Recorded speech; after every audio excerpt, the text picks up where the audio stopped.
Yang kedua, memberikan bimbingan apabila ada suami istri itu marah. Apa yang dilakukan oleh Nabi? Yang dilakukan adalah berdirilah, apa itu duduklah. Kalau sedang amarah itu sedang berdiri, duduklah. Kalau masih amarah, berbaringlah tidur. Kalau masih amarah, ambil air wudhu. Karena apa? Amarah itu memunculnya adalah dari setan. Setan terbuat dari api. Api hanya bisa dipadamkan oleh air. Maka ambil air wudhu. Tentu yang lebih baik adalah kemudian sholat. Kalau itu masih marah, berarti manusia ini sudah manusia yang. Yang ketiga,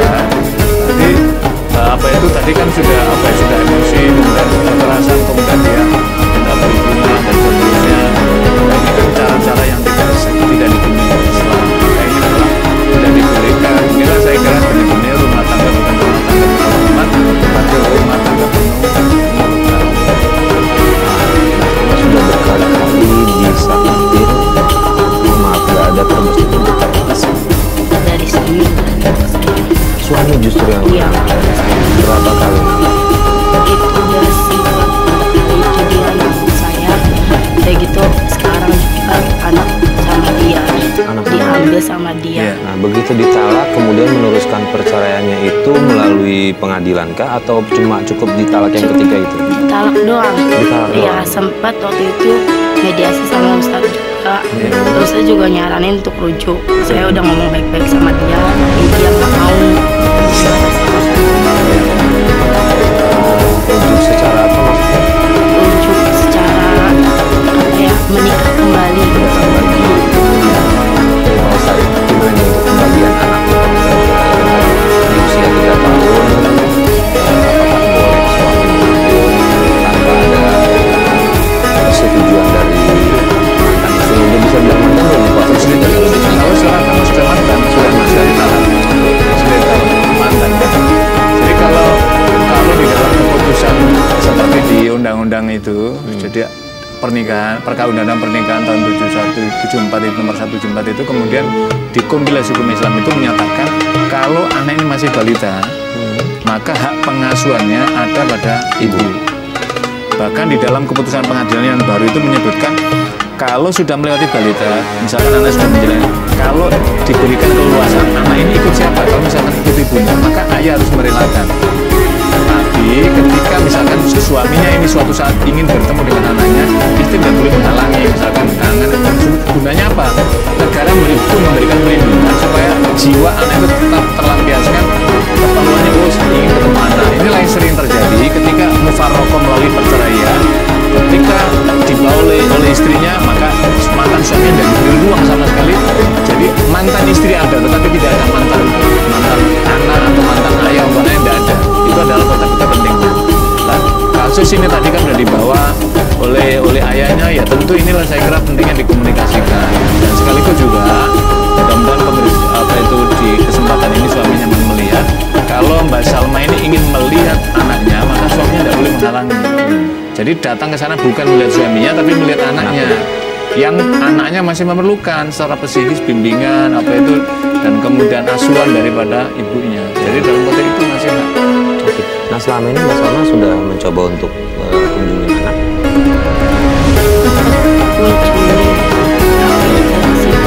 Dia malah merebut anak saya kembali. Dan anak saya maunya sama saya, dipelukkan saya. Udah dikasih sama dia. Berarti setelah itu untuk mencoba ketemu lagi nggak sama sekali nggak ketemu sampai sekarang? Iya, sampai sekarang.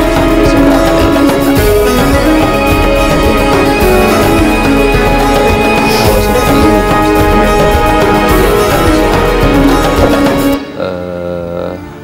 untuk bisa setidaknya bertemu dengan suaminya ke pengadilan kah atau seperti apa nih Pak Ustadz? Kalau ini kan memang kalau kan begini Mas, sebelum masuk ke hukum Mas Warid itu bisa diselesaikan tadi itu keluarga. Jadi hakimnya itu adalah hakim dari kedua keluarga Mbak Salma, keluarga dari pihak laki-laki suaminya. Ketika ini tidak ada kompromi, maka ada alternatif yang ketiga pengadilan. Ketika sudah dimediasi, di pengadilan itu tidak langsung diputuskan malunya, tetapi mediasi diajak untuk rujuk, diajak untuk berdamai, diajak untuk kompromi dengan keperluan anak tadi itu. Tapi ketika tidak ada, maka pengadilan akan memberikan keputusan. Dan keputusannya misalkan anak, apalagi ini misalkan ibu tidak ada persoalan-persoalan yang terkait dengan anak, misalkan kekerasan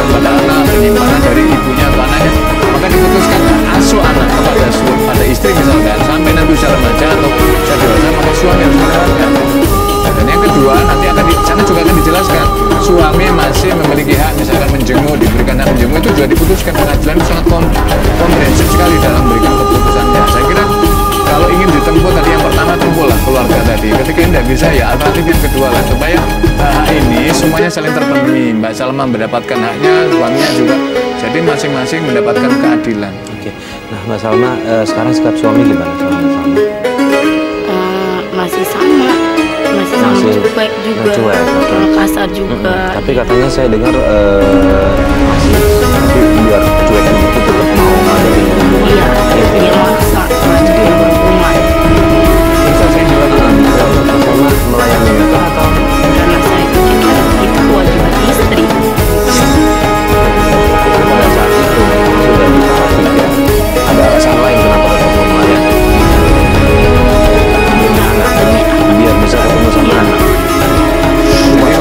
Jadi gini, Mbak Salma juga perlu hak anak ingin bertemu anak itu hal yang berbeda dengan ketika Mbak Salma dengan suami ingin bertemu. Pertama harus diingat posisinya, suami sudah melakukan atau menjatuhkan talaknya. Ketika suami sudah menjatuhkan talaknya dan kemudian tidak melakukan ijab kabul atau rujuk, itu artinya adalah dinikahkan lagi. Jadi rujuknya itu begini Mas Arif, perlu juga diketahui para pemirsa. Jadi ketika misalkan seorang suami, saya talak pertama ini, tapi dia nanti akan jatuh, akan suami istri itu kemudian pulang misalkan, tapi suami tiba-tiba misalkan, wah ini hujan deras, kemudian hujan berat, kemudian suami mau balik lagi, sebelum jatuh timbul salah satu buruk tadi itu, maka suami boleh kembali lagi tanpa ijab dan kabul. Ketika itu namanya ketolak yang pertama tadi itu. Tapi ketika sudah ditalak tadi berkali-kali, sudah melampaui batas waktu tadi dan tidak ada ijab kabul lagi, maka tidak dibolehkan. Maka hubungan suami istri yang semacam ini itu namanya hubungan perzinahan dan diharamkan. Inilah yang saya kira kadang-kadang para pemirsa sekalian ini mendapat pelajaran untuk kita semuanya. Jadi untuk ini, saya kira ini Mbak Salma perlu bertaubat dan suami juga. Sekaligus juga difahamkan bahwa ini sudah tidak boleh alasan apapun. Misalkan, wah dia punya anak, tidak bisa. Anak itu hal yang berbeda. Hubungannya adalah yang berbeda. Ada syarat dan rukun dan ketentuan dalam agamanya. Ya, Pak Ustadz, saya mau tanya, kalau misalkan dia itu nggak ngakuin anaknya dari pas di dalam kandungan sampai dia lahir, dan sekarang dia malah ngambil anak saya, apa itu hukumnya? Terus apa yang bakal? Mungkin dia nggak mengakui apa alasannya. Justru itu, saya juga nggak tahu. Dia nggak ngakuinnya itu gara-gara golongan darah. Begitu dia lahir, golongan darah berbeda, karena udah dijelaskan sama kita. Kalau misalkan golongan darah berbeda itu dia ada campuran darah. Kayak misalkan suami saya A, saya B, suami saya istri aku namanya anak saya, itu nggak mungkin A atau nggak B, pasti golongan darah O atau nggak AB, campuran kayak gitu. Sampai dokter bilang katanya boleh silakan Bapak tes DNA. Mohon maaf ya saya tanya ya, Mbak Salma nggak ada melakukan hubungan dengan orang lain kan? Enggak. Nggak ada, oke. Ya, jadi gini Mas Arif, sederhana sesungguhnya.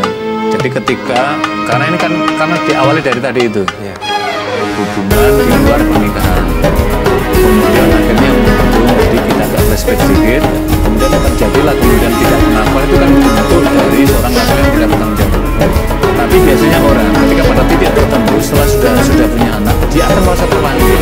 Kalau dia anaknya melakukan siapapun orang yang menikah dengan anak kecil, apalagi itu orang merasa salah biologis yang pertama, kemudian setelah dinikahkan ketiga menikah. Nah, caranya bagaimana untuk menentukan ini? Saya kira tidak bisa. Ego masing-masing silang pendapat. Oh, golongan darah saya begini, golongan kamu begini, begini. Medis saya akan bisa berbicara. Tidak selamanya suami misalkan golongan yang B, istri golongan A, kemudian anak salah satu di antara tidak selamanya seperti itu medis.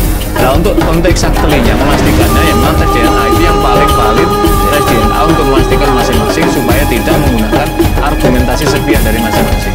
Tapi terlepas dari semuanya itu, ini memberikan pelajaran kepada kita, pentingnya kita kembali pada tuntunan agama. Kalau orang itu kembali pada tuntunan agama, maka agama akan membimbing pada kita.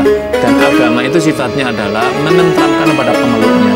Ketika pemeluknya tidak merasa tentram dengan agama, berarti ada sesuatu dalam praktek keberagaman yang tidak sesuai dengan tuntunan agama. Jadi Mbak Salma dan tadi suaminya kalau mau misalkan kembali, rujuklah. Tapi kalau tidak mau, ya harus melalui keputusan pengadilan agama supaya diputuskan hak asuh anak dan perawatan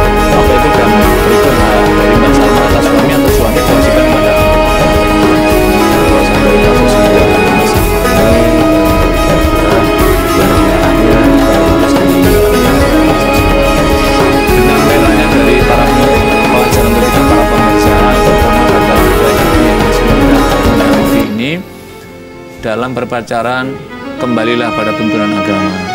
Sebab kalau pacaran itu dilampiaskan nafsu, maka kelak penyesalan-penyesalan yang akan terjadi, kasus demi kasus akan terjadi.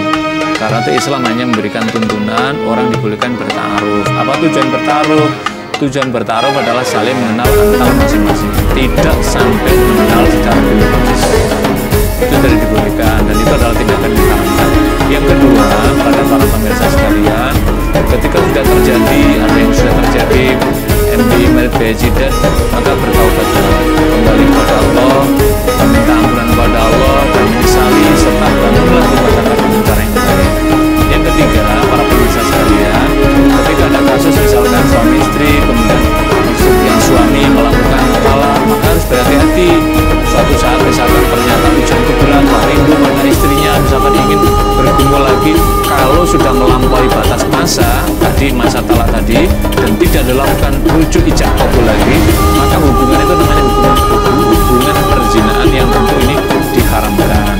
Yang keempat, ketika suami istri sudah bercerai, harus diingat ketika masih ada anak, maka anak ini adalah hak dan kewajiban masing-masing. Istri punya kewajiban dan hak kepada anak tadi, suaminya tadi, mantan berarti hubungan dengan istri, ayah daripada anak ini juga ada kewajiban dan ada haknya. Tidak ada mantan istri tapi tidak ada mantan anak. Mudah-mudahan